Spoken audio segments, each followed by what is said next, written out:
Við ætlum að sýna kvikmynd í kirkjubíói í Langholtskirkju á fimmtudaginn sem heitir Milljónir. Hún er eftir Danny Boyle.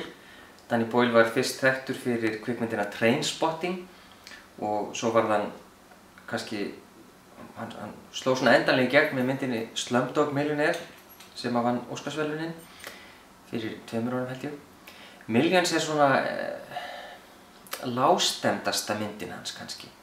Þetta er mynd sem fjallar 2 bræður. Þeir hafa nýlega misst mömmu sína og eru að vinna úr sorginni hvor á sinn hátt og þeir finna peningapoka.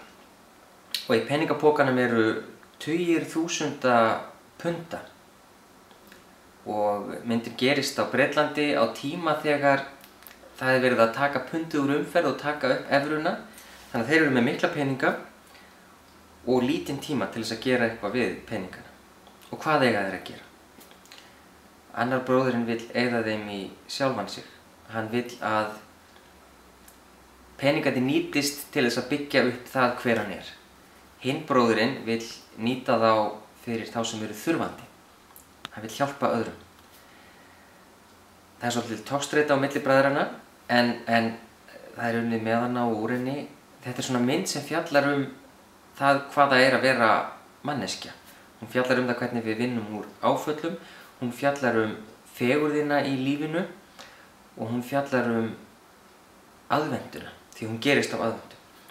Þetta er alveg stórkostleg svona aðvendu og jólamynd sem hentar vel fyrir alla fjölskylduna og enginn ætti að missa. Voru sýnd í Langholtskirkju, fimmtudaginn 25. nóvember klukkan 8.